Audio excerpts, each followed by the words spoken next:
Welcome to the episode of Talk is Biotech. My name is Guru Singh, and today I'm with Shane Kilpatrick, an inspiring bio leader, CEO of Membio. We will learn about his entrepreneurial journey, his mission, vision, and much more. Welcome, Shane. Thanks, Guru. Happy to be here. Great. Shane, do you want to tell us a little bit about you, who you are, what do you do? Yeah, sure. Happy to chat about who I am. So, yeah, I'm a young CEO. I'm only 29 years old as of today. I have been in school for a long portion of my life. So I did 3 degrees, one in biology, one in chemical engineering, and one in business. And I actually started Mambayo while I was still in business school. So I've transitioned right from school into being a startup founder. And on the personal side, I have a 9.5-year-old son. I like to snowboard and have spent a lot of time inside for the past 12 months. Very cool. So how did you end up creating Membio? And what is Membio? The idea for what eventually became Mambayo actually dates back to my undergrad degree. And so at the time, I was working on a project looking to install biofilters on oil leases. So this oil leases are where they pull oil out of the ground. I did my undergrad at the University of Calgary, so that was kind of the connection there. And these biofilters were meant to treat methane gas that was just being vented into the atmosphere. So when there's not enough methane to collect and process or flare, they were just venting this into the atmosphere. Our idea was, okay, well, let's put biofilters onto these oil leases, treat the gas using methanotrophic bacteria before it goes out into the atmosphere. So during that project, the size of the biofilters was really quite staggering. It just didn't make sense to me. So we needed a few cubic meters of biofilter volume to treat a small amount of methane gas. And it was this inefficiency that really bugged me. So, I talked to my professors about why does it have to be so inefficient? And it really came down to, at the end of it, was this mass transfer limitation. So oxygen and methane are only slightly soluble in water. Mm-hmm. And to grow a highly dense population of methanotrophs, you would need to overcome that mass transfer limitation.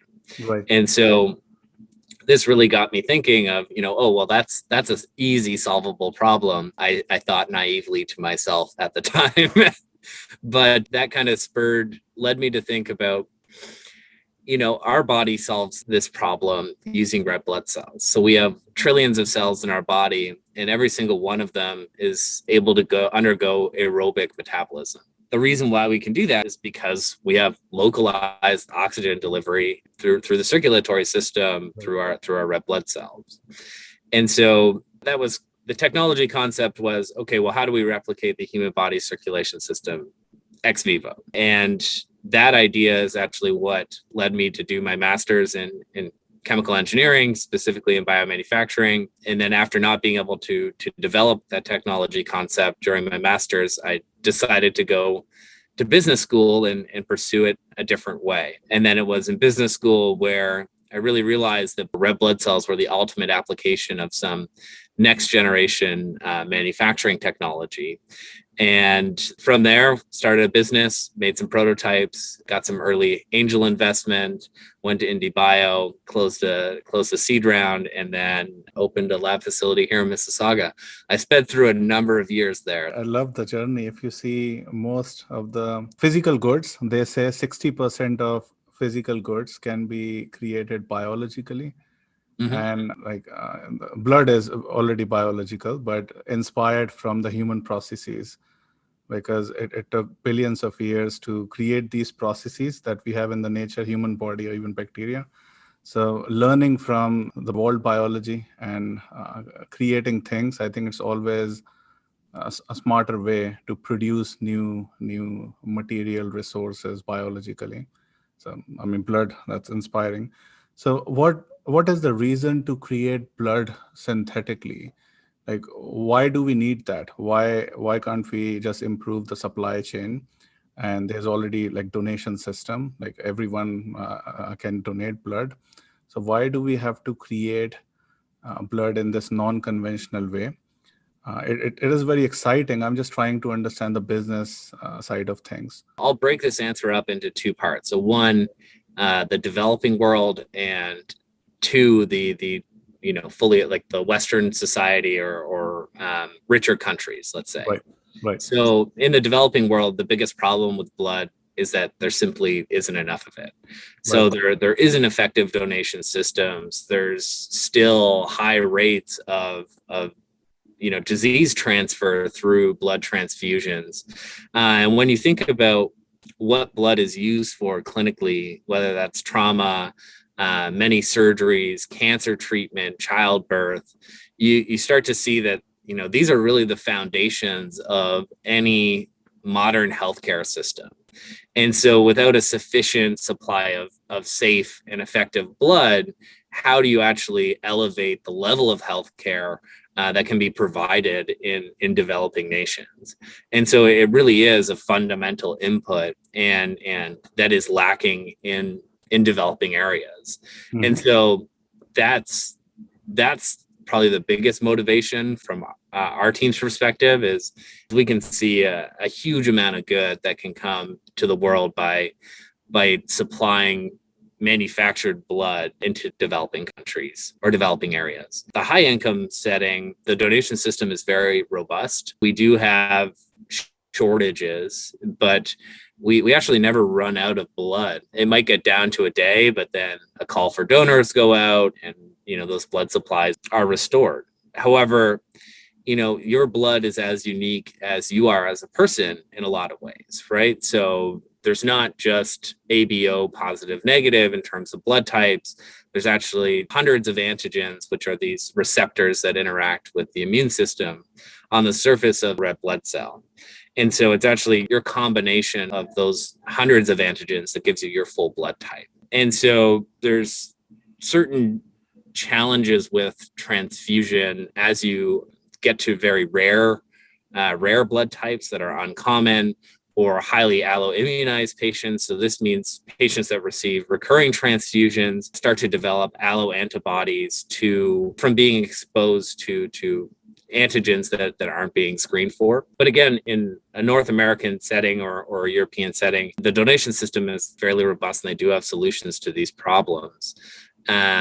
The biggest advantage that we can offer with a manufactured product is the guarantee of protection against current and emerging pathogens. So, I mean, COVID's an excellent example. Although it isn't transferred through the blood, at least that's what the current knowledge base says. If it were, then there would be a big problem with a potentially tainted blood supply. And that again has repercussions across different areas of healthcare. So, again, cancer treatment, trauma, many surgeries, and having a manufactured source actually removes that variability in that, we're not every single person is giving a unique donation. We're manufacturing large lots of the same blood over and over again. It also gives us consistency in the blood types and able to provide greater compatibility to a larger number of patients, which we believe can actually change some of the procedure of how they administer blood in a clinical setting. That's the advantages that we see. And obviously there's more specific advantages depending on if you're focused on a specific indication or not. Right. So if you have to share one key problem that Membio is solving, how would you say it? I can see many gaps here and there, like developing world, poor system for the donation and storage, and then make it accessible to patients. In the Western systems for a rare blood type, it can be a challenge. I'm sure there are some loss of death because of that. So what is the key problem that you are focusing on? Or what is your mission in other words? Yeah, so the mission that we are on is to provide the world with a safe and sustainable supply of blood. And so that's the entire world and not just Western countries, although that is the best place to start. Right. And so how do you see the future? Do you want to talk about the how part? We already talked about what and why. I want to learn more about how do you see the future? Like every hospital will have their own vending machine style machine to gain access to blood as much as they want. Let's talk about the biomanufacturing process first. How do you do that? What is proprietary here? And then I want to know more about how will you make it accessible to every patient, every physician in the world. Yeah, great question. So we're not the first people to grow blood outside the body. I mean, researchers have been doing this for the past 30 years, but there's really been one thing that's held back commercialization, and that's been the cost-effective at-scale manufacturing of red blood cells. And so this is where we've really focused is saying, well, we know that safe and effective red blood cells can be made. We know that they hit their critical quality attributes. We just don't know that a product cost effectively manufactured can do that same thing. So we're focused on how do we lower the cost of goods sold for a red blood cell product. And we've actually had to invent the technologies that will enable that to happen. So the first thing that we're doing is we're looking at conditionally immortalized cell lines. So we make these from CD34 cells derived from bone marrow. And so effectively, we take the primary cells, we genetically modify them, and then commit those cells to erythropoiesis, or the red blood cell generation pathway. We activate the genetic modification that we've introduced, and this allows us to control when the cells divide and grow and when they actually switch over to becoming red blood cells or continue down differentiation. This is really important because it allows us to make an unlimited quantity of red blood cells from a single source of stem cell starting material. Right. And it gives us a big manufacturing advantage of having two distinct stages in a process. So a defined expansion phase and then a defined differentiation stage.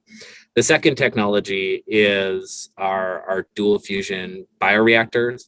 And so these are inspired by the human body's circulation system and used two systems of hollow semi-permeable fibers oriented in such a way that no cell in our reactor is ever out of range of the nutrients that they need to thrive. And we believe that this is extremely critical because we're providing that optimal balance between scalability and microenvironment control. And we believe this will allow us to produce very high quality red blood cells or whole cell products on a commercial scale. So our target volume for this technology is 500 liters, which would allow us to service a commercial need. And so 500 liter for one potential beneficiary? Yeah, it's not as simple as that. So the big advantage that we have in our approach is that we're not saying, hey, here's a cell line. What is the best available hardware technology for making this work? Or the converse, which is, hey, here's the hardware technology. What are the cell lines that make this work? We're actually designing those things in unison. So we're able to customize our hardware to the needs of a cell line, right? And so in our sense, our objective is to cost effectively produce red blood cells. Okay, so what lowers cost of goods? Okay, well, retaining expensive growth factors and in the cell growth environment, perfusion drives cell density. Continuous manufacturing has a significant impact on reducing your cost of goods. So these are the type of things that we are implementing by using these two technologies in unison to really drive down the cost of goods. And that's the bigger advantage that we see is not, hey, here's a siloed product, here's a siloed product.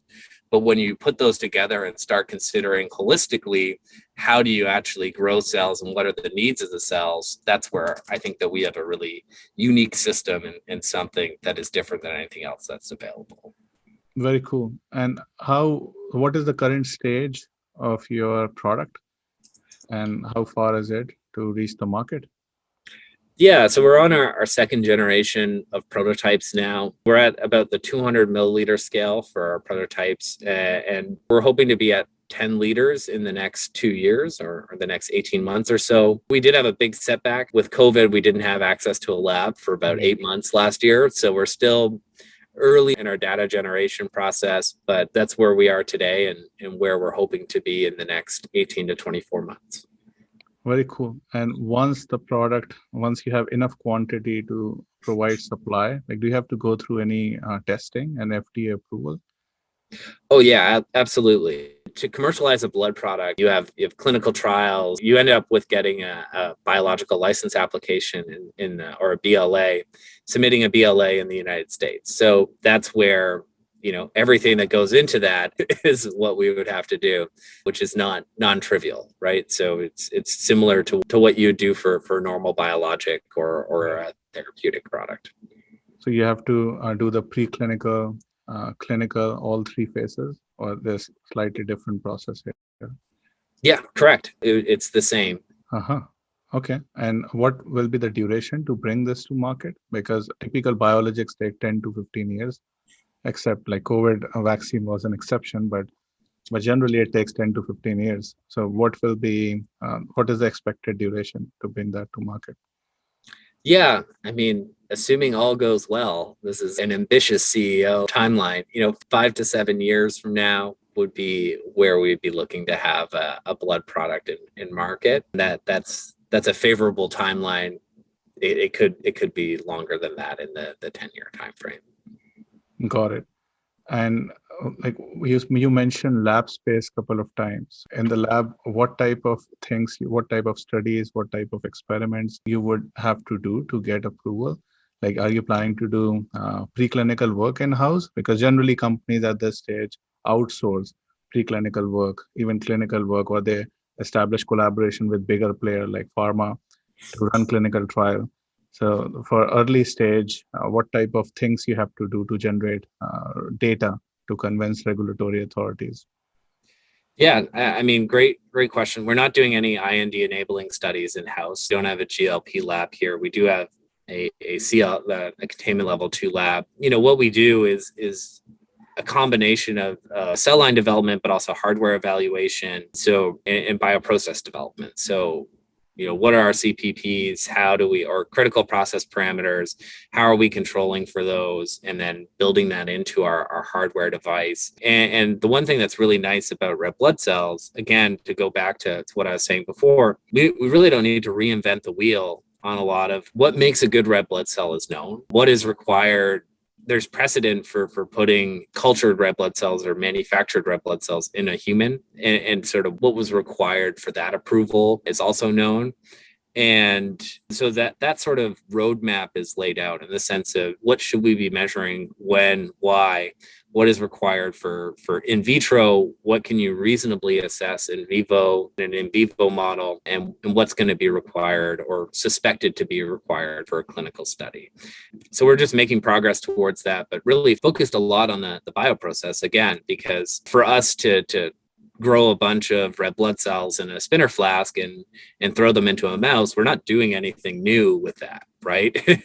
Right. It's the same thing that you can find in dozens of research publications. What matters is if we can show a meaningful decrease in the cost of goods and a path to financial viability on a commercial scale, and then demonstrating with that process that we are generating safe and effective red cells. Got it. So it's a little bit backwards than a typical therapeutic company where, all that matters and their inflection points are all tied to safety and efficacy. We have a high degree of confidence that safety and efficacy can be achieved. It is the manufacturing challenge that we're trying to address. Right. So here, the efficacy part is basically it performs like a real blood. Efficacy is not like any therapeutic effect of. So your blood is like a regular blood, not a therapeutic blood, maybe just yet. Is that right? Correct. It's comparing against donated red cells, right? Like that's the benchmark of equivalence. I mean, we considered it actually. We had a product concept for highly oxygenated blood that we were able to technically eliminate. But yeah, for the moment, just regular red cells going into like performing the functions of a red cell. Yeah, no, that's really exciting. When you were talking about like how it is different from biologics, so I was thinking why this cannot be commercialized as therapeutic blood. So if someone needs high energy, they just get a shot of that blood. I mean, it sounds very sci-fi, but in the future, I think once we solve the basic problem, I think something can be explored. How can we take it to the next level? Well, I mean, we've definitely thought about it and like how to make blood better. The problem that you run into, or that we ran into at least, is that human hemoglobin is incredibly efficient. The way that it works is actually quite phenomenal. And so you're competing against, billions of years of evolution, as you Right. mentioned earlier on this call. And then if you try and introduce another, let's say, external hemoglobin source, now you run into the challenges associated with oxygen affinity cascade, right? So in the body, you have hemoglobin has four binding domains for oxygen, and each one of those, as it loses an oxygen, the oxygen affinity of the next binding domain changes, right? And then that has to be in balance with the myoglobin that's inside the tissues, which stores the cells. So now if you're trying to just insert another hemoglobin with its own independent oxygen affinity, how does it fit in between those four states, that tissue one, and also with oxygen coming in from the lungs? Like, it's a very complicated problem. And this Right. actually touches on the complexity associated with artificial oxygen carriers, which is the other sort of emerging technology for blood replacement, where they're looking to replicate the function of red blood cells using either a hemoglobin or hemoglobin derivative or perfluorocarbon. Very cool. When I say making the blood better, what I mean is, like, in the food industry, you have fortified rice, you have fortified bread, like rich in Mhm. vitamin C, rich in vitamin A. So I was thinking, you don't need multivitamins. You just get Membio blood. I mean, I'm oversimplifying it. I know there are many biological challenges about binding, carrier, you name it. So, but yeah, this is really exciting. So once the basic need of the market is fulfilled, I am pretty sure there's a lot to be explored in the synthetic blood industry. Yeah, and I mean, there's other people doing that already on the therapeutic blood side. So Right. there's three major players in that space. Rubius Therapeutics is a publicly traded company out of Boston. So they do antigen presenting cells for immuno-oncology is their main focus right now. They actually just released some really positive clinical data from their phase one, which is quite cool to read over. And then there's two others that load red blood cells with a therapeutic, with a biologic, or a prodrug. And those are Uratech and Uradel. They're both one's in France, the other one's in Italy. But yeah, so there's people who are looking into that. Also, Carmine Therapeutics is another Boston, Mass company out of Harvey Lottish's lab. They're doing RBC EVs or extracellular vesicles for RNA delivery. So there's lots of therapeutic applications of red blood cells as well that other people are looking at in a lot of detail. Right, right. Especially like delivery, like blood can be used as a drug delivery tool. So not we don't just have to use bacteriophages and the nanoparticles. That's correct. Yes, it can. Yeah. So what about the proprietary side? You did touch on the proprietary side a little bit, but have you filed any claims for the how you plan to manufacture blood, or anything about the processes? You mentioned the basic science has been there, but you are optimizing. I'm paraphrasing, so correct me if I miss something. So you're basically optimizing different processes to make the whole process scalable. So do you have anything proprietary about this novel combination? We filed a number of patents now around our bioreactor technology. Right. Um, the conditionally immortalized cell lines, these are things that again have been demonstrated in literature. What we're doing is we're doing additional development on or making our own cell lines, let's say, which address some of the key issues associated with the ones that have been demonstrated before. So trying to raise the enucleation rate, trying to create a stable cell line that doesn't have genomic instability problems, and yeah, looking at things like growth rate, doubling time, differentiation time. How do we do that? Again, we're looking at it from a very manufacturing first perspective. And we will continue to file on our intellectual property as we get further along. Got it. So these are IPSCs that you're making stable. So there's the CD34 derived conditionally immortalized cell lines. Got it. So it's like an alternate to an IPSC is a good way to think about it. What's the difference between iPSCs and these cells? Both So are differentiated, right? So an IPS is your pluripotent stem cell. Directing an iPSC to a red blood cell, you have to first go to a CD34 cell intermediary and then go from CD34 cells into erythropoiesis. So you're really threading a needle there in terms of all of the different cell types that it can go into. Our conditionally immortalized cell lines, on the other hand, they're already committed to erythropoiesis. So if IPS are way up here and red blood cells are here, we're starting here as opposed to up here. So then when we're looking at a differentiation protocol, it's significantly more straightforward and streamlined relative to an IPS-based system. Got it. It is fair to say they are more differentiated than iPSCs? Yes. Yeah, absolutely. Closer to blood. So it can be differentiated. Yeah. So the closer to red blood cells specifically. So I was more interested in what makes you defendable. So there are some competitors, and I'm sure this is a growing space. It will become crowded eventually. So to become the leader in the blood making space, what makes you unique? What gives you that advantage? We see it as really being manufacturing, right? And so I was drawing on examples. I actually just ran the numbers there very quickly on that example. So there's 36,000 units of blood required every single day in the United States. Right. There's roughly 1 to 2 trillion cells in every unit of packed red cells. When you take that together, you get a massive amount of cells that are required every day. Assuming a very favorable cell density of 1 billion cells a mil, you end up with about 1 liter of production output for each unit of blood.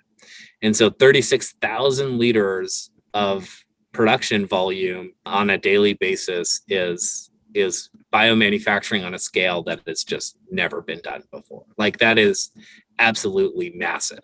And that's really, when you think about it in practical terms, about implementing a product like manufactured blood, you need to have a path to scalability. And if you can make a unit of blood for $100 in the lab, doesn't solve the bigger problems unless you can make a lot of it.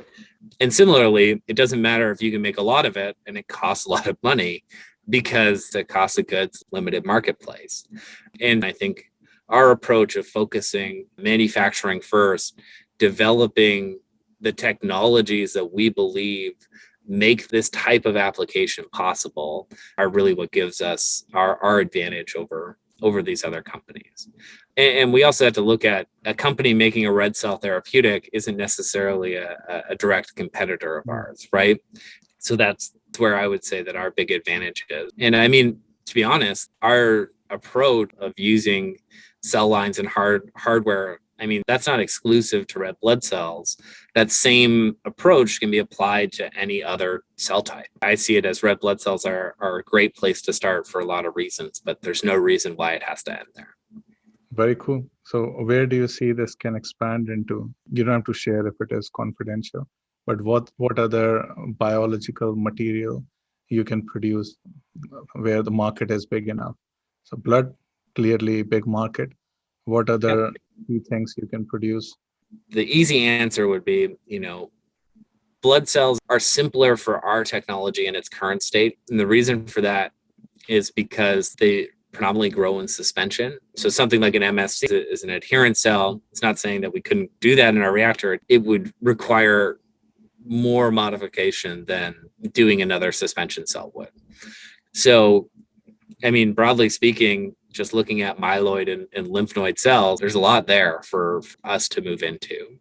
And if we look at the needs of the future bioeconomy, I mean, let's say we can start manufacturing organs, right? Organs use a lot of cells. You need a way of producing a lot of different cells and putting them together in a way that makes sense. Or manufactured meats, right? Like, you also need this problem is not exclusive to red blood cells. The problem of we need a lot of cells for a reasonable cost is something that is going to be an ubiquitous problem across the future of our bioeconomy. To date, the existing technologies have worked quite well for, yeast, bacteria, these very robust organisms. I mean, a 200,000 liter tank yeast producing bioethanol. I don't have any parallels with advanced cell types or mammalian cell types. That, I guess, is the long-term vision of what we see for our bioreactors, is that the technology that enables all of those applications to happen. Right. I mean, bioeconomy, it's a multi-trillion-dollar industry very soon. So I'm pretty sure there will be a lot of need to supply, I don't know, human breast milk, some cell types, different cell types to create human organs, even for the personalized side of things, like fortified, I don't know, stem cell fortified blood. Yeah, you name it. So the zone of expansion is big enough. It can go in many different directions too. Yeah. And I think that's one of the things that's really exciting about being in this space and looking at, what are the actual practical commercialization needs of, I'm not saying that we need to be a manufactured meat company, but that's going to be a problem and continues to be a problem for them. I must say it's not as sexy of a business as being the manufactured meat company, but I think it's very, very critical in that manufacturing makes up sort of the backbone of a lot of industries. And, to put this full circle, when we're in Canada here and we look at how not having manufacturing has impacted us over, especially recently, right? And that's biomanufacturing capability. I think it's a really important thing that we're working on, not just for red blood cells, but also outside of that for other applications. So biomanufacturing is one of the fastest growing segment in this industry. So what are your thoughts about the future of biomanufacturing? Because one report from McKinsey says that 60% of physical goods, whether it's a wood or fiber, you name it, they all can be manufactured biologically. And this industry alone will reach over $2 trillion mark within the next few years or decades. So what are your thoughts about the future of biomanufacturing? I can clearly see you're the part of this biorevolution, making blood by using biological methods in a unique way. And there are many other companies creating lab-grown meat or other biological cell types, or creating 3D cell model for alternative testing, or providing human organs, printing human organs by using bioprinters. So what are your thoughts about the future of biomanufacturing? So, I mean, I think it's going to be critical. The way I look at it is that the Industrial Revolution was catalyzed by the assembly plant or the assembly line. There isn't that equivalent yet in biomanufacturing. And we're getting very close to that in the sense of continuous batch. I think one of the things that we're really looking at is can we make a truly continuous process? And up until recently, I mean, the last few decades, there just wasn't the ability to have the understanding of what was going on biologically in your process to design it in a way that was highly productive. I think that there's going to be a big change in how we do biomanufacturing and the approaches that we take that will really enable it to, replace things like 60% of goods and switch that to a renewable resource. Pharma has just been slow to adopt innovations in this space and will continue to be, and honestly, rightfully so. Because if there's a patient on the other side of that clinical trial, anything, right? The tried and true technology versus the experimental technology, there's a very strong argument for the tried and true in those instances. So I also break it up when I think about biomanufacturing. I think about, clinical biomanufacturing for therapeutic products and everything else. Right. So it's like making value-added goods using E. coli, a variety of different things, right? So the needs and the considerations are really not comparable, and what the future looks like for both of them, I think, is very positive. And there needs to be changes. There needs to be innovations in the biomanufacturing space in order to support the bio revolution. And that's going to be a combination of both the big players, the small players, and working together through. I think one thing that's really interesting in bio that you don't see in other industries as much is this partnership arrangement, right? So it's, hey, I'm bringing this to the table, you're bringing that to the table. Let's work together and make this thing happen and share the risk reward of that. Right. And it's big companies doing that with small companies. I think maybe one of the drivers behind that is exactly what you just said, is that, a big company doesn't innovate at the same rate that new venture creation does. But they also have the funding that the new ventures need in order to thrive. I mean, so I think it's a very interesting ecosystem, or unique ecosystem for innovation in pharma and in just biotech in general. Right. I think we are right on time. So I'm going to ask 2 or 3 rapid fire questions. Sure. So what is Membio in few words? Let's say in 30 seconds. Membio is on a mission to provide the world with a safe and sustainable supply of bud by manufacturing it the same way that your body does, just inside the lab. There's 2 things that make this possible. One is genetically engineered cell lines, and the second is proprietary biomanufacturing technologies. Love it. Another question. What are the biggest challenges in starting a business? So what were the barriers to entry while starting Membio? Yeah, I think definitely access to capital and HR. It all depends on where you're coming from and what you're starting with. Right. Yeah. And what advice would you give to aspiring bio entrepreneur who want to start another bio company in this space? What advice would you give to them? There's only 2 things that matter. 1, who is your customer? 2, does the technology work? Answer those questions in that order. So that would be my advice. Don't focus on the technology. Figure out who your customer is, validate that market, and then show that the technology works the way that you think it does. Love it. Shane, really pleasure talking to you. I really enjoyed it, and it's really inspiring what you're doing. I think we do need more bio companies like Membio to solve some of the biggest challenges of the century. I think that's what Membio is doing. So thank you so much for coming on the show. I really enjoyed it. Talk to you soon. Thank you very much for having me. Talk to you soon. Bye. Bye.